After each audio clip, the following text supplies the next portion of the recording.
G'day, it's media day for the Saudi Arabian Grand Prix and there's great anticipation about whether or not the track is going to be ready. But it promises to be an exciting day and I can't wait to show you what this brand new track looks like.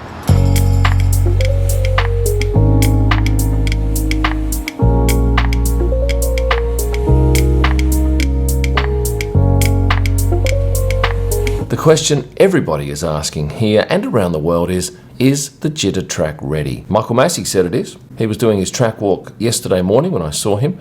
A little sweaty, as you can imagine, because it was a hot day. Every day is a hot day here. Yes, we're racing on it. I'm recording this on the Friday morning, and today we have 2 track sessions to test out and see whether this track is ready for F1. But what about the activity going on around the track? Well, it was furious. There was lots of landscaping work going on, and even in the paddock, in the morning, there were trucks in there. Now, normally, the paddock becomes a clean zone at 7 p.m. on a Tuesday night.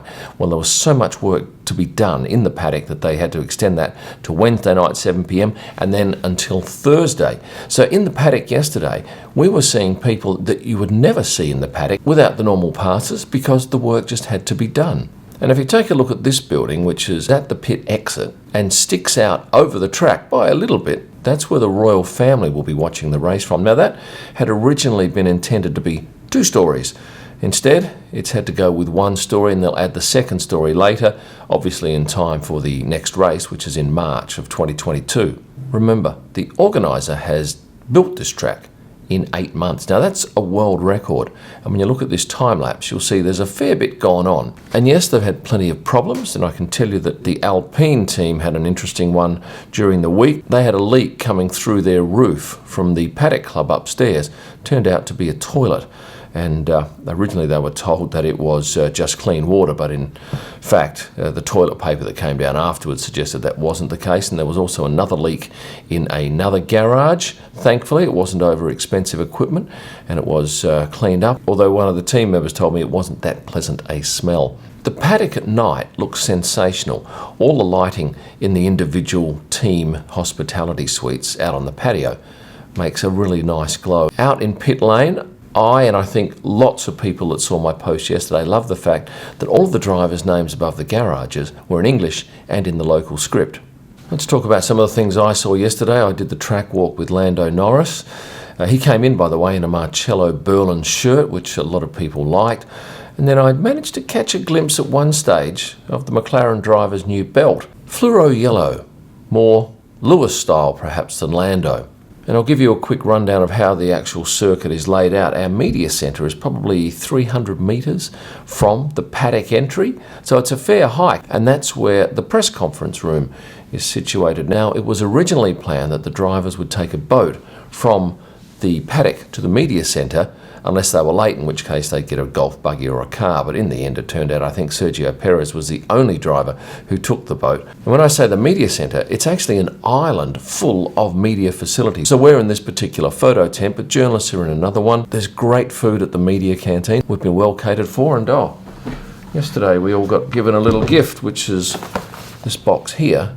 And inside are an inordinate number of beautiful chocolates, and I've actually had a go at a fair number of these, but a beautiful gift from the organiser. What else did I see in the paddock yesterday? Because it was a very long day. Well, we had Callum Ilott at Alfa Romeo as the reserve driver, and I understood Callum was not going to do any more reserve driving duties this year, so it's been suggested that Robert Kubica has indeed had COVID and can't make it. Now, that may have been confirmed by the time you watch this video, but at the moment it was just speculation. And the other person who's got COVID is Jost Capito, the Williams boss, who tested positive and wasn't able to make it to the race. Seb Vettel caught him out on the deck doing a little piece to camera for his team, and I didn't actually look at his shoes at the time. In fact, can you even see it on this picture? No, you can't. But later on I came back after I realised that he was wearing these shoes, a pair of Converse that he bought. They weren't a gift, they weren't anything to do with the sponsorship. He just liked them. And of course that's created a little bit of chatter. It's an affirmative statement for the LGBTQ movement, and he's quite vocal about that. I also spotted Carlos Sainz's mother. It's the first time I think I've seen her at the track. And what is the track like? It's long. I walked 2/3 of it yesterday in the heat. A couple of mosques are visible from the track itself, and I'm going to try and see if I can work them into my shots today. I caught Antonio Giovinazzi doing some signing out the front of the Alfa Romeo garage, and I do happen to know that someone like Pierre Gasly had to do some 300 autographs on pictures yesterday, so there was plenty going on in terms of drivers with their autographs, which are valuable commodities. F2 is racing here, and some of the F2 drivers track walked yesterday, including Robert Schwartzman and my fellow Australian Oscar Piastri, who's here with his father, Chris, who I met for the first time. On the Wednesday night, they were still putting up the roof above the grandstand on the pit straight. They were actually up and running as of yesterday, but there's still no covering on that grandstand. But I imagine at some point that will go up, and I'll be interested to see whether when I get to the track today, they've managed to put that up last night, because I've got to tell you, they work pretty quickly here. This track is being touted as the fastest street circuit in F1, and they believe the average speed is going to be around 250 kilometres an hour on a lap. And to my liking, it looked quite narrow, but then again, a lot of street circuits are this narrow. Singapore is a case in point. And just as an aside, I happened to spot the Jeddah fountain the other night, and my word, that is definitely worth seeing if you ever are here. This fountain shoots up 312 metres, but it's visible from about just anywhere on the Jeddah coast.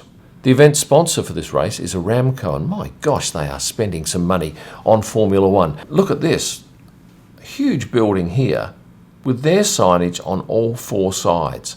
One of the things I noticed yesterday on my track walk was that they were delivering ice on the back of this truck to all of the marshals around the track who needed ice, obviously, in their cool boxes to keep their drinks cold, and this is the way they do it in Saudi Arabia.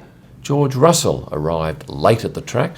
I noted his black armband in memory of his team founder, Sir Frank Williams, who died aged 79 earlier in the week. I only ever photographed Frank twice, I think, in my short career. At one stage I saw Seb jogging back from his commitments in the media pen, and Mick Schumacher obviously took up the challenge and sprinted past him, and it was quite funny watching them run down the paddock. And it's very clear that Seb has assumed the role of a mentor to the young German driver. The safety car and the medical car are this week not in the standard Aston Martin green. They are in the green of the Saudi flag, and I did understand that they were going to have the script and the sword that's on the flag on the car as well. I couldn't see that, and I don't think it's on there. In the media pen, Daniel Ricciardo was his usual animated self. George Russell was smiley and convivial, as was Esteban Ocon when he did his piece with Canal+. And here's a shot from behind the action late in the evening of two drivers being interviewed, and unusually two drivers from different teams, Yuki Tsunoda on the left and Mick Schumacher on the right. At sunset, the sky turned a nice orange, and that provided some nice lighting for a silhouette shot here of Lewis Hamilton. However, that shot will not be possible tonight because they've now gone and put up some sponsor signage in the gap. And with that said, can I ask a favour? Can you please like this video? Click subscribe if you're not a subscriber already, and hit the notifications bell so you get advised when new videos are posted. You'll find all of my digital images at prostarpics.com for personal and editorial use. My F1 photo books are available at kimillman.com along with a range of merchandise. And for my best pics live from the track and all during the week, head to Instagram and search at Kim Illman. Thanks for watching and stay passionate.